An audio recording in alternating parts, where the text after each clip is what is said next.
Ladies and gentlemen, boys and girls, welcome to the Everything is Bad New Fangled Motion Picture Show. Welcome, one and all, to the newest episode of the Everything is Bad Newfangled Motion Picture Show. I'm your host, Niall. And I'm Nolan. And today, we're going to be doing one of our favorite things to do on this show, and that's review Guy Ritchie movies. Because we like watching Guy Ritchie movies. Yeah. So sue us. Yeah, we're reviewing Wrath of Man. And we're going to be doing a spoiler-free review, and then giving you a spoiler warning and going more in depth into it after that. There's a bit of a spoiler in here. But yeah, so we'll preface this by saying, like I said before, we like Guy Ritchie movies. Big fans. Snatch, one of my all-time favorite movies. I think you're probably the same way. Yeah, definitely. Sherlock Holmes movies are great. I'm pretty sure we also gave The Gentleman really high marks. I think so.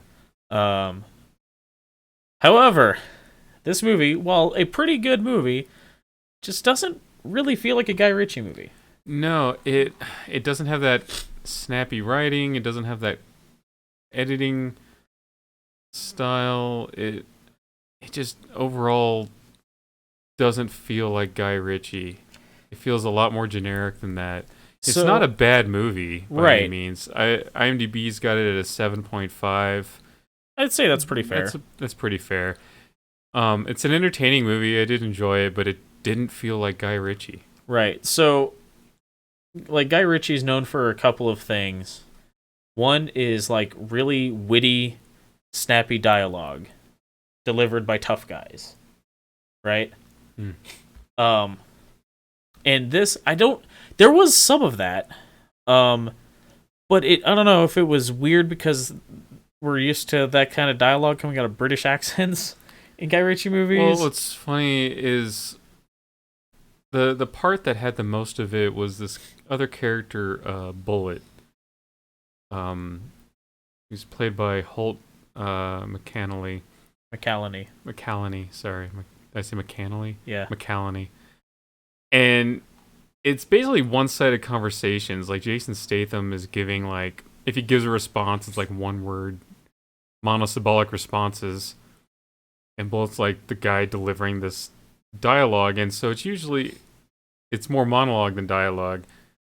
Yeah, and I mean, there's some of it from the other. So, let's just set this up. So, H is, like, you get this from the trailer, so this isn't a spoiler. H, which is Jason Statham's character, is looking for the men who killed his son in a armored truck robbery. And so he's working for this armored truck company trying to find the guys who did that robbery. So yeah, a lot of this, like, tough guy banter sort of dialogue comes from, a lot of it's from Bullet, but a lot of it's also from the other guys in the company, like the other guards working for this armored truck company.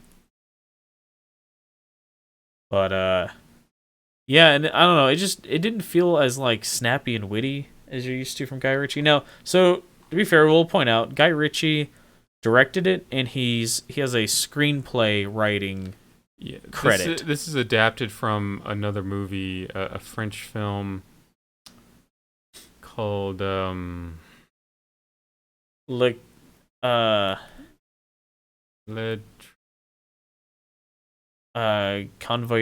something like that. Yeah, something like that. Le Convoyeur, I think that's what it was. Presumably that one takes place in a city in France instead of LA, but yeah, so this is an adaptation of that film. So, you know, I can see where maybe he just wasn't able to fit his writing style into it and retain the story. Which leads me into one of the other things that Guy Ritchie's well known for, is having a bunch of stories intertwining around and past each other until, like, towards the end you realize how they all link up and are all related to each other. Right. There was a little bit of that in this, but not. Yeah, there was not a lot. Like two and a half. Yeah, because like halfway through we got that third storyline that was going on, right? Right. Because there's H's buddies, and then that other group. Yeah. That other story. We'll get more into that in the spoilers. But yeah, so it's like, Well, one of the storylines ends when H's starts, though. It's a backstory. yeah. Well, okay. I mean, we'll get more into that in the spoiler part. But yeah, you're used to like a bunch of crazy, ridiculous, complicated storylines that all sort of are woven together in a crazy sort of way. And this isn't that. And again, it's not. Guy Ritchie just has a screenplay writing credit, which means he didn't write the story. Right. Also, the violence in Guy Ritchie movies tends to be more over the top and almost on a cartoonish level. Yeah. Whereas this is more grounded. Yeah. I mean, there's a lot of... Like, there's some crazy violence in this, but it just feels more grounded. Yeah. Than I'm used to from Guy Ritchie. It's like violence in Guy Ritchie movies can also be comedic at times, whereas this was not ever that. Yeah. And that's another thing is like Guy Ritchie movies you tend to laugh at because like the situations they're not necessarily really comedies, but they're funny movies. You know, so like the dialogue that characters say, you know, I mean, like Snatch is well known for that. You know, like when Jason Statham pulls the door off of his trailer. Yeah. Tommy's like, "What's wrong with this one?" And he pulls the door off the trailer and he looks at it and goes, "Oh, nothing, Tommy. It's tip top. I'm just not sure about the color."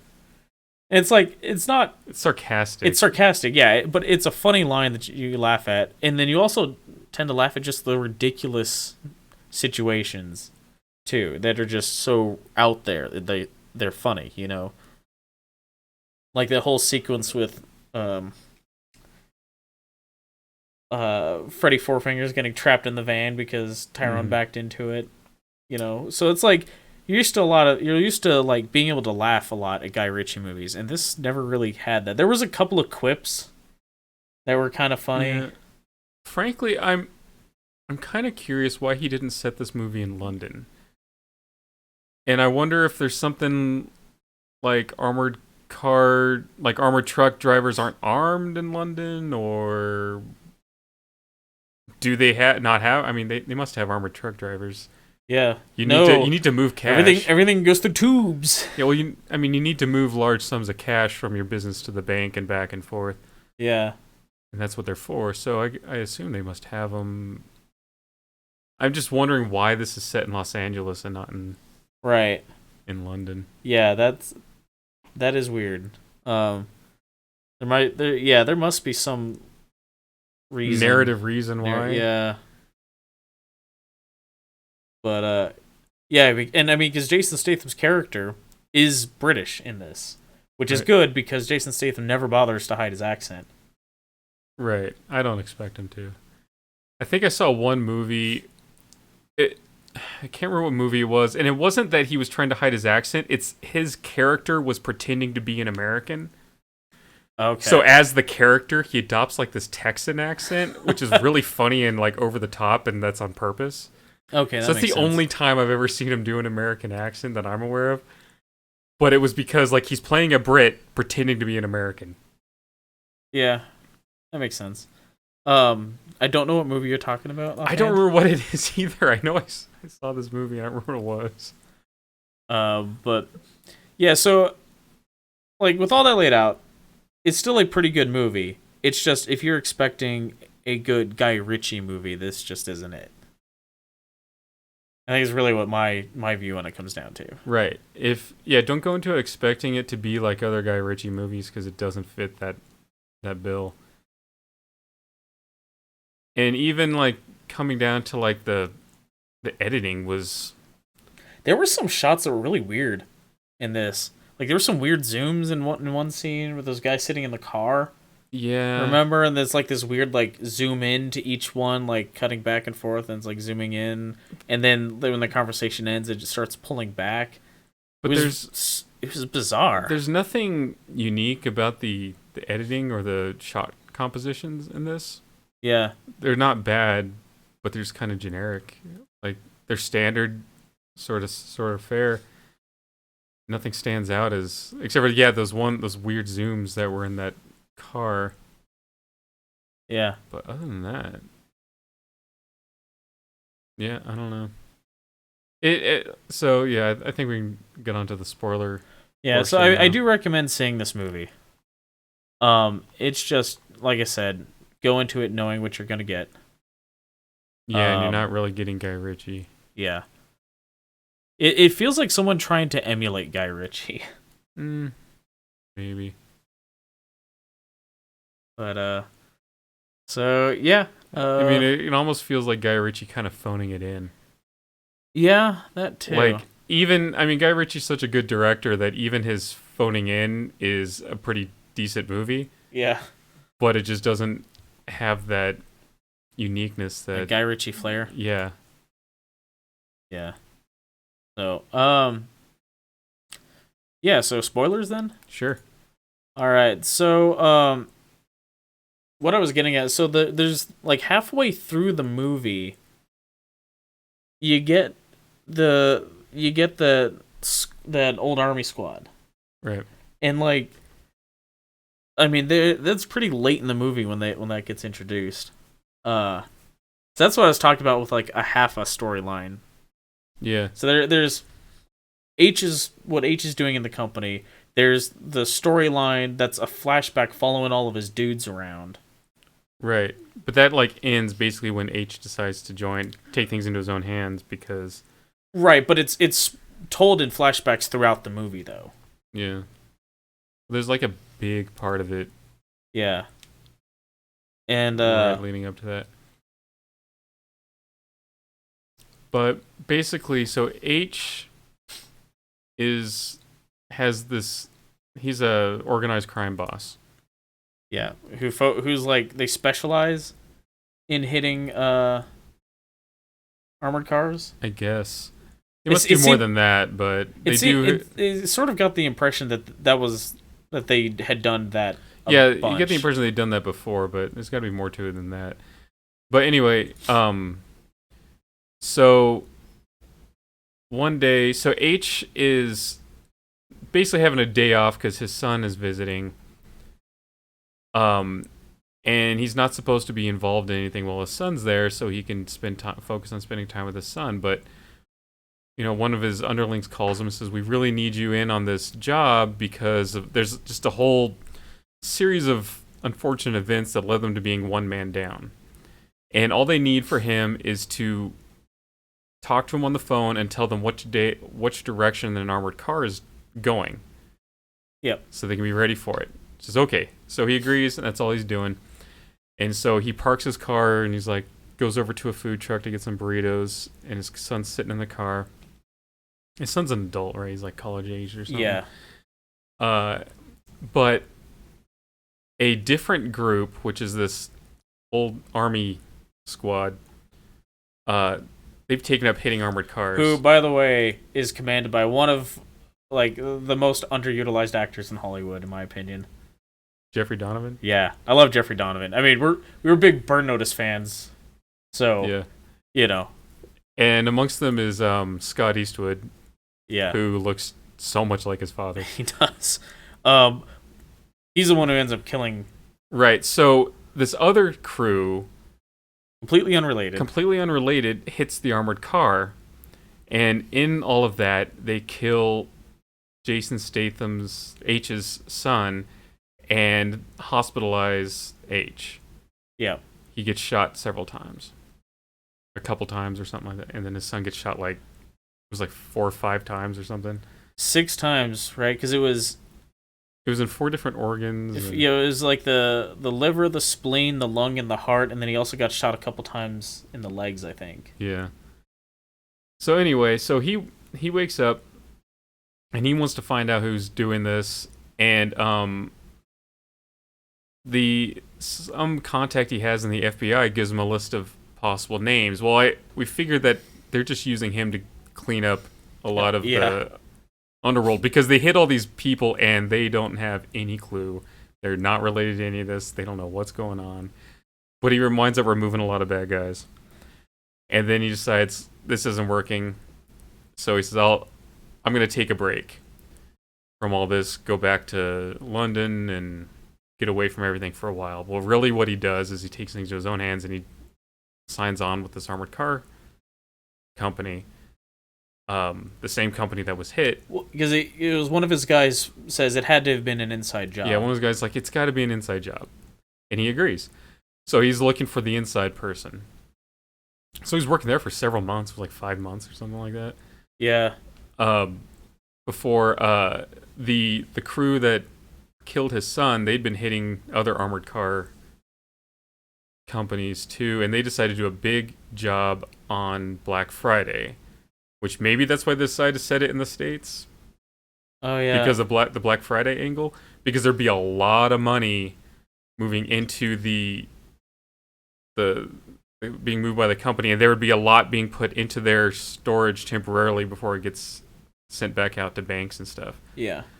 So they would have millions of dollars being held there. Yeah, like the estimate that they're expecting is like 160 million, something like that. Something like that. So they plan a heist to not rob the trucks, but to rob the vault at the armored truck company. And that's when you find out that their inside man is the guy who's been partnered. Shit, I just hit the mic. He's been partnered up with H this whole time. Yep. And huge shootout goes down, and basically like almost everyone from the armored truck company is killed, and almost everyone on the crew is killed. Two of them get away. Bullet and Eastwood. Right. Jan? Oh, and Eastwood's character's name is Jan. Oh, and Jeffrey Donovan gets away, but he's been shot in the neck. Well, yeah, he doesn't get away because they get away from the shootout, the initial shootout. Yeah. They get away, but Jan kills him. Yeah. Because he realized he couldn't trust Jan, so he was going to try to kill Jan, but Jan killed him first. Yep. So it's Bullet and Jan, and then Jan kills Bullet. Who was about to kill Jan. Well, we knew that was going to happen because Jan has to be left for Jason Statham. Right, because he's the one who killed Dougie, H's son. Yeah. H tracks him because he has the cell phone of one of the guys. Yeah. On the crew, which he's like snuck into the bags of money or whatever. Right. So they track it. He tracks the phone to Jan's apartment, and he kills him. He shoots him in all the places that he shot Dougie. That he shot Dougie. Yeah. And then leaves him for the FBI. Yep. So I mean, it's a pretty cool movie. Decent action, cool shootouts and stuff. I'm still trying to wrap my head around that armored car company's rifle of choice would be G36s and not AR-15s of some kind. In America, that's just super weird. Yeah, I don't know. What if it was initially set in London and then for whatever reason he couldn't shoot there, but he could shoot in Los Angeles? So that's why they had G36s? If they already had the props ready or something? Maybe. Yeah, hell, maybe they used Pinewood for their soundstage. Well, I saw the shooting locations in the credits were Los Angeles and London. Yeah, so like I'm guessing that whole armored car company's interior in that warehouse, I'm guessing that was a soundstage. That had to be. Yeah, but all the exteriors were certainly Los Angeles. Oh yeah. I mean there's like their business is underneath that famous bridge that's like right by the LA river. Mm. Right? Yeah, I know what you're talking about. It the Terminator drives right past it, I'm pretty sure, in Terminator 2, right? Right. So, you see it in Transformers also. Yeah. But I'm just wondering, I'm just trying to figure out, like, why wouldn't he just sit in London? And it could have been, like, maybe he just couldn't get permission to shoot in London. Or it was just too difficult or too costly to shoot in London. Because it's a lot of exterior stuff. Yeah. And shootouts in the exteriors. Yeah, they might have had something to do with it. But, I mean, yeah, like, I could see where maybe the props that they had available at presumably Pinewood. I mean, are there any other big sound stages in the UK? That's there's a few, but, I mean, even Pinewood have AR-15s, that's because true. American Yeah, that's movies. true. So, I don't know, man. Like I said, movie set in America. I mean, shoot there. You know, I get hung up on gun stuff in movies, Right? and that was just one of my things when, because like while the main heist is going on, it's cutting back to Jeffrey Donovan planning the heist, like explaining the plan to everyone, and like cutting back. He's like, what was Jeffrey Donovan's crew using? They were using AR-15s, but with like, maybe they just wanted them to be different, maybe from that group. They were using shotguns and AR-15s, but like with weird ass drum magazines. Yeah, that like wrapped around the gun, but they weren't like the double drum.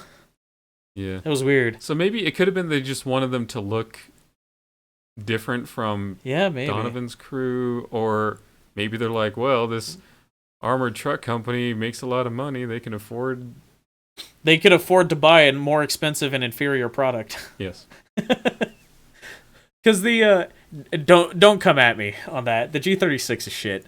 But it's just, and he's like explaining the plan. He's like, and the guys in the armory are hardened, and if anyone's gonna pull out long arms, it's gonna be them. And then it like cuts back, and the dude's handing out rifles, and he passes one to a guy, and I was just like, wait a minute, what? So I don't know. It's just, that was weird to me. But yeah, I mean the sidearm choice was like just a basic Glock 19, I think. Yeah. A lot of Jason Statham doming people, though. Yeah, he was like a crack shot, man. Yeah, I mean, like just like right in the top of the forehead. Also, I remember seeing this article a few weeks ago talking about how Post Malone is in Wrath of Man, and I saw the trailers and I was like, looks like he's in it for like 5 minutes, and yeah, he's in it for like less than 10 minutes, I think. Yeah. So, cool, I guess. Yeah, he was part of a group trying to an unrelated group who robbed the truck that H is in on his first day on the job, right? Might have been, yeah. At least within the first week. Yeah, it was like very soon. At least within the first week. No, I think it wasn't his first day, because things like they come back normally on their first day, because they got to explain the rules of the armored cars coming back so that you understand everything later on. Right, the whole process of checking a truck in and everything, and the security behind that. Yeah. Yeah, but it was within like a few days of him starting the job, and Post Malone was part of this group that you see it in the trailer when like he throws the bag on the ground. They're like, "Hey, throw it in the truck next time." Like, "Oh, sorry," and then he pulls a gun and shoots the guy. Yeah. So, yeah, it's just like cool, I guess. I got nothing against Post Malone, but like, it just seemed weird that this article was like, "Hey, Post Malone's in this movie," and I was like, "Kinda." Right. Technically, yeah. He was. I mean, it's kind of like that first Godzilla movie, and can't think of his name. Breaking Bad. Oh, yeah. I can't think. Malcolm in the Middle. Yeah, I can't think of his name. Oh man, that's gonna bug me. I gotta.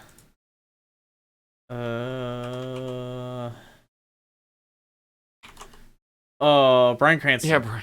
Jesus. I remember that. Wow. Yeah. Brain fart. Yeah, so, Bryan Cranston is in Godzilla, then he, like, dies within the first 20 minutes or something like that. Except that the difference here is that the bulk of the advertising for Wrath of Man wasn't like, hey, check out Post Malone. No, I know, but, yeah, like, Bryan Cranston was pitched as being, like, the star of the movie, and he dies in the first 15 or 20 minutes of the movie. Yeah.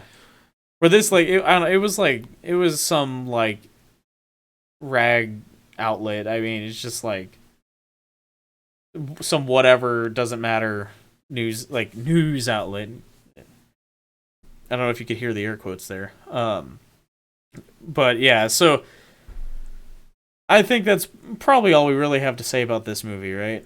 Yeah, pretty much. Yeah, so I was just looking at what Guy Ritchie's got coming up. So he's got this untitled Guy Ritchie film. He's got a Gentleman TV series that he's writing and directing.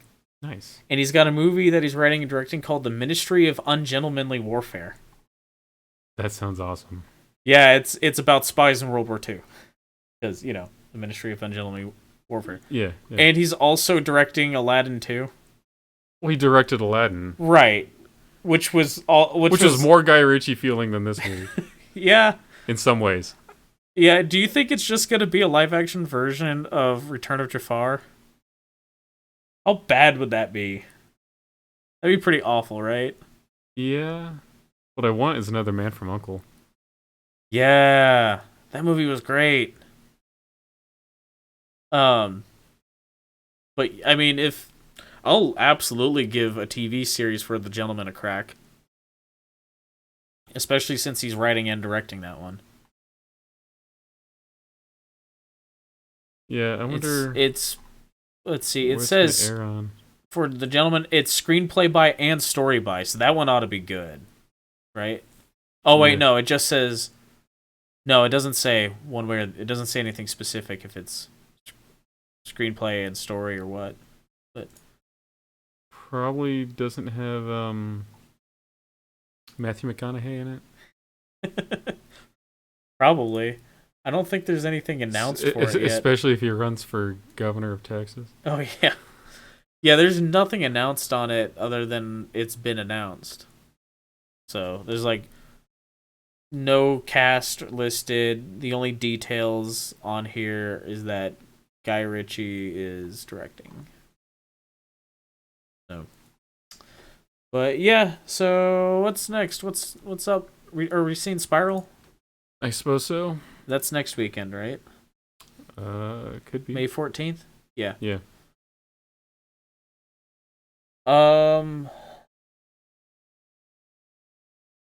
Let's see, what else we got coming up? Cruella at the end of the month. Memorial Day weekend. We're pretty much obligated to see that, right? Yeah.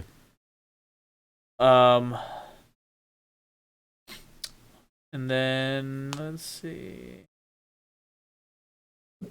There was something in June. Oh, Fast 9. Have we seen that? Maybe. It looks like it's the only thing in June. Oh, the Hitman's Wife's Bodyguard, which doesn't look great, but I like the Hitman's Bodyguard, so yeah. Ryan Reynolds and Sam Jackson. Yeah, I mean, they're gonna throw out their back carrying that movie, but they'll do it. And then Black Widow's in July. Obviously, we're seeing that. This says Jungle Cruise is at the end of July. Well, that'd be nice.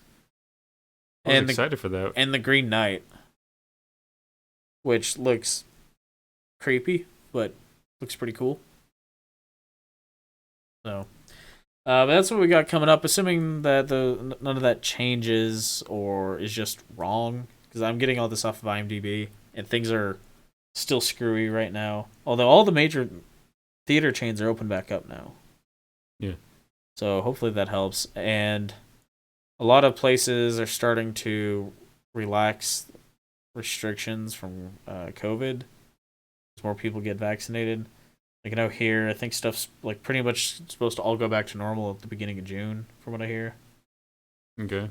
So maybe we'll have to deal with people sitting right next to us in movie theaters again. Maybe. Yeah. There's like been steadily more and more people regularly attending movies when we go, though. So that's a good sign. Yeah, we can finally get some of these more expensive movies. Dune! I want to see Dune, damn it! No. So. We should be looking at a trailer for Dune 2 by now. Seriously. Oh, man. Anyway, so that's what we got coming up, assuming nothing changes, so be on the lookout for those, and until next time, thanks for listening. Bye. Toodles.